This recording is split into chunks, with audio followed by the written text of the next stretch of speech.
Hello student, আগের ভিডিওতে আমি তোমাদের ব্যাঙের রক্ত সংবহনতন্ত্র সম্পর্কে বুঝিয়েছি। আজকের ভিডিওতে আমি তোমাদের ব্যাঙের জননতন্ত্র সম্পর্কে বোঝাবো। আজকে মেনলি আমরা পুরুষ ব্যাঙের জননতন্ত্রটা পড়ে নেব সবাই মিলে, ঠিক আছে? তো পুরুষ ব্যাঙের জননতন্ত্র বলতে গেলে আমাকে রেচনতন্ত্র তার সঙ্গে একসঙ্গেই বলতে হবে, কারণ পুরুষ ব্যাঙের জননতন্ত্র রেচনতন্ত্র একটি সাধারণ common.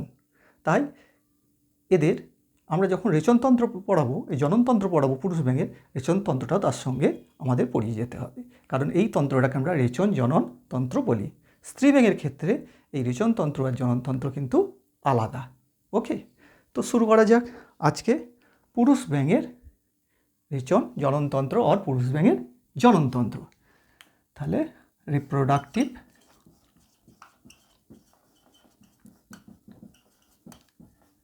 System of male frog, মানে পুরুষ ব্যাঙের জননতন্ত্র, মানে পুরুষ ব্যাঙের রেচন জননতন্ত্র। রেচনতন্ত্র পুরুষ ব্যাঙের কি কি থাকে না, রেচনতন্ত্রতে থাকে কিডনি, কি থাকে ইউরেটার,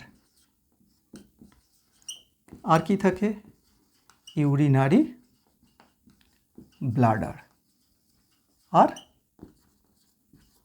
ক্লোয়েকা। এই চারটে মেন পার্ট, কিডনি, ইউরেটার বা রেচন নালী, ইউরিনারি ব্লাডার আর ক্লোয়েকা। এই যে মেন চারটে জিনিস আমাদের এক্সক্রেটরি রেচনতন্ত্রে আমরা ব্যাঙের পেয়েছি।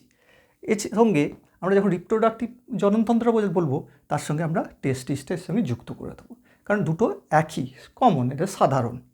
যেমন ধরো এদের দুটো কিডনি আছে, কি আছে দুটো কিডনি।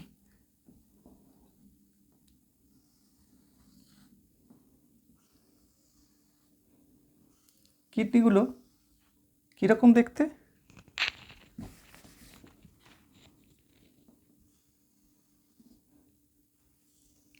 বিন শেপড আর ডার্ক কালার, রেড ডার্ক কালারের হয়, ঠিক আছে? কোথায় থাকে এরা থাকে ওদের বডির পস্টেরিয়ারলি, বডি ক্যাভিটিতে, আর যে ওদের যে ভার্টিব্রাল কলাম থাকে, এই ভার্টিব্রাল কলামের দু সাইডে। আমাদেরও যেমন ভার্টিব্রাল কলামের দু সাইডে দুটো কিডনি থাকে, ঠিক ব্যাঙেরও সেই রকমই ভার্টিব্রাল কলামের দু সাইডে দুটো কিডনি থাকে, ঠিক আছে? এই কিডনির যে কিডনি দুটো থাকে, কিডনির মধ্যে কি থাকবে নেফ্রন, জানো? সেই নেফ্রন কি করে এক্সক্রিটেসে হেল্প করে। এছাড়া এই দুটো কিডনি থেকে দুটো এরকম নলাকৃতি টিউবুলার স্ট্রাকচার নলের মতো বেরিয়ে আসে। এইগুলোকে বলা হচ্ছে রেচন জনন নালী। এটারই নাম ইউরেটার, আর একে আমরা বলি রেচন জনন নালী। কেন রেচন জনন নালী বলছি না, এই নালীর মধ্য দিয়েই রেচন পদার্থ আসবে, এই নালীর মধ্যেই জনন কোষ আসে, সেই জন্য এটা হলো রেচন জনন নালী পুরুষ ব্যাঙের ক্ষেত্রে।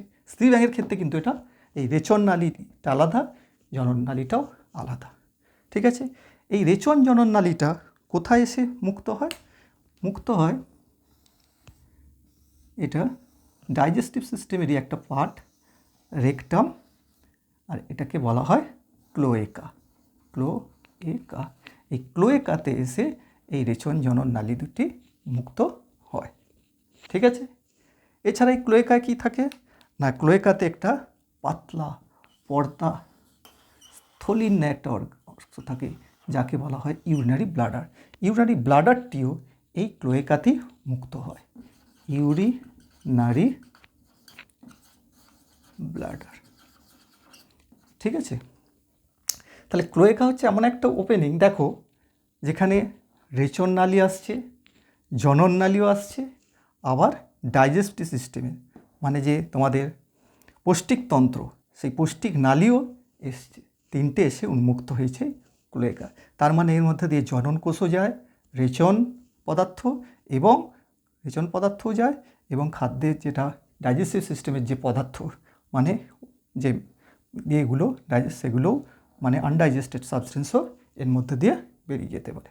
তাহলে তিনটে জিনিস এখানে এসে মুক্ত হচ্ছে। এছাড়া এখানে দুটো টেস্টিস থাকে। টেস্টিসগুলো কিডনির উপরেই দুটো টেস্টিস থাকে। এই টেস্টিসের একটি ডবল মেমব্রেন একটা পর্দা থাকে, তাকে বলা হয় পেরিটোনিয়াম পর্দা। এই পেরিটোনিয়াম পর্দাটাকে বলা হয় মেসোরকিয়াম।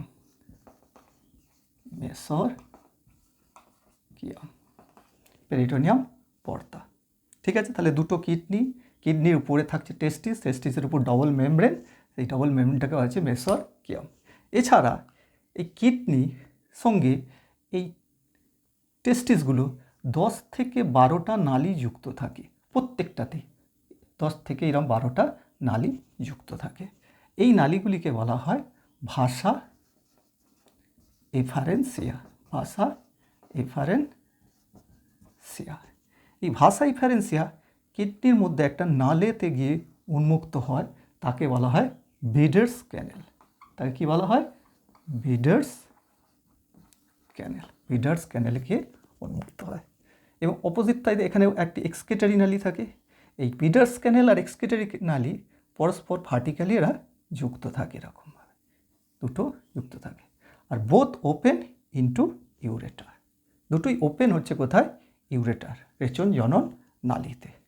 ঠিক আছে, এছাড়া কিডনিতে কিছু ফিঙ্গার লাইক প্রজেকশান ফ্যাট বডিও দেখতে পাওয়া